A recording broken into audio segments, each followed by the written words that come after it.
we're all about pushing limits, right? But what happens when the challenge isn't just, the usual sweat and all that? What about when it's something totally unexpected? That's what we're diving into today. Sounds intriguing. So we've got this blog post, right? My first road half marathon, overcoming heat and hurdles. I mean, come on. The title alone, you know it's going to be good. Hurdles. That's not just about the race itself, is it? Exactly. Yeah. And get this. The blogger starts by describing their pre-race morning. And let me tell you, anyone who's ever relied on public transit to get somewhere important can relate to this nightmare. Oh, I can only imagine. Trains, especially, can really throw a wrench in your plans. No kidding. Trains were a no-go. So they're scrambling, trying to salvage their pre-race schedule, and then bam, Uber cancellations on top of it. Oof, that's rough. You're already operating on a tight timeline with a race, and then those added layers of stress. Right. And it gets better or worse, depending how you look at it. Yeah. They end up getting lost on the way to the start line. Like at that point, I'd be questioning if it was even worth it. I can see why. It's funny how those pre-race routines become almost sacred, you know? Any little disruption can throw you off your game. Totally. And all this, and we haven't even gotten to the starting line yet.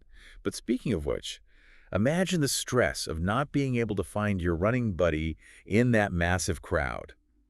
The blogger talks about this moment of panic, searching through a sea of runners. Oh, I bet. Sensory overload doesn't even begin to describe it. Right.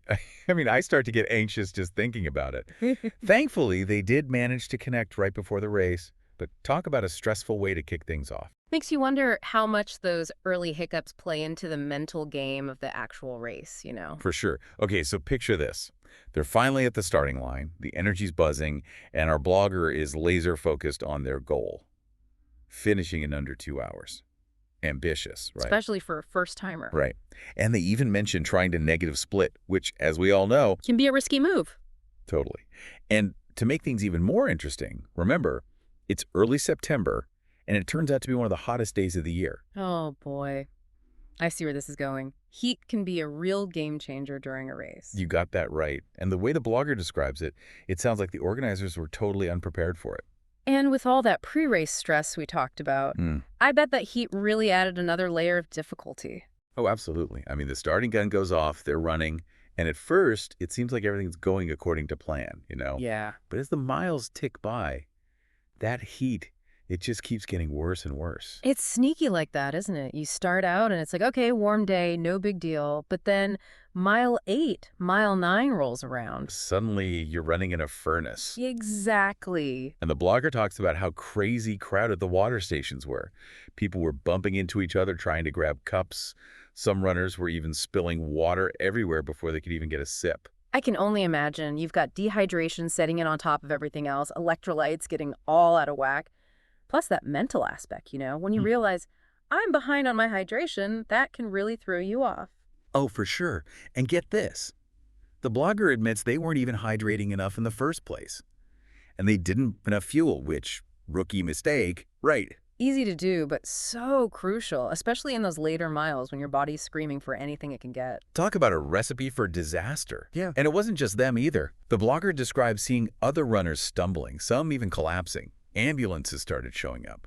Sounds like utter chaos. And a pretty clear sign that the organizers were not prepared for that kind of heat. You'd think they would learn from the previous year, too, because the blogger mentioned something similar happening at the last race. Really? Wow. That's concerning. From an event management standpoint, that's a big no-no. When you're dealing with extreme weather, even just the possibility of it, you have to adapt, More water stations, adjust the course, something. Absolutely. You'd think athlete safety would be their top priority. You would hope so. So, back to our runner, right? Even though they're hitting that wall, totally drained, they still somehow find this inner strength to keep moving forward. That's the thing about endurance athletes.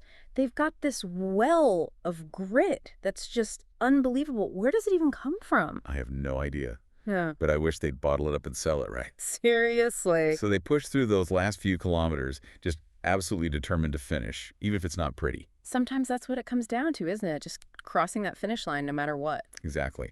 It's about more than just the time on the clock at that point. Much more. So they finally finish, and you can just tell from the blog post they're completely spent, but also so proud of themselves, As they should be. But let me guess. They missed their goal. 3 minutes. Can you believe it? 3 minutes over their goal time. Oh, man. That's rough. But honestly, after everything they went through, just finishing is incredible. Right. And that's what makes the next part of the post so powerful. Because it turns out over 20 runners were hospitalized because of that heat. Wow. Yeah. Suddenly those 3 minutes don't seem quite as important, do they? Not at all. It really puts things in perspective, you know? When you're talking about that kind of heat, personal bests take a back seat to, well, basic survival. So where do we draw the line? At what point does it become less about a runner pushing their limits and more about the organizers, I don't know, stepping in, taking responsibility? That is the question, isn't it? And it's a tough one.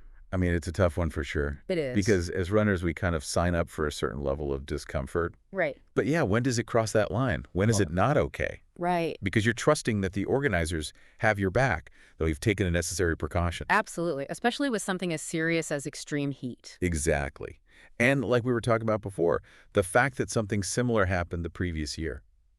I mean, come on, that's a major red flag. It really is. Like, did they just not learn from that experience? You would think that would be a wake-up call. You would hope so. Well, It really makes you question their planning, their risk assessment. Totally. And it gets Yeah. even worse. Get this. The blogger mentions that some of the aid stations actually ran out of water.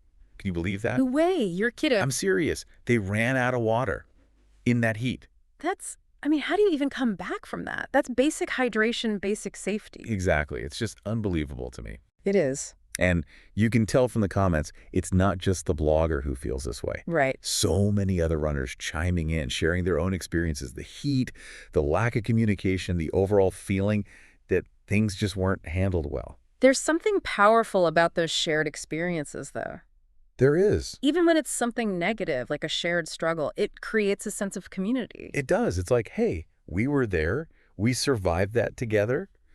But it also makes you think about those runners who weren't so lucky, Absolutely. the ones who ended up needing medical attention. It's a sobering reminder that this sport we love, It is. it comes with risks. It does. And we can't ignore that. We can't. We can't get so caught up in pushing our limits that we forget about our own safety. Absolutely. It all comes back to finding that balance, right?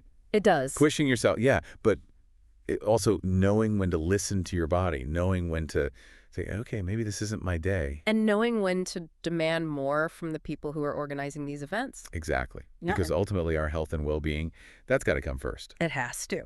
Well, this has been quite the deep dive, to say the least. It's amazing how a personal story like this can bring up so many bigger issues. It is. And those conversations about safety, about responsibility, those are conversations we need to keep having. We do. Thanks so much for joining me for this one. My pleasure, as always. Until next time.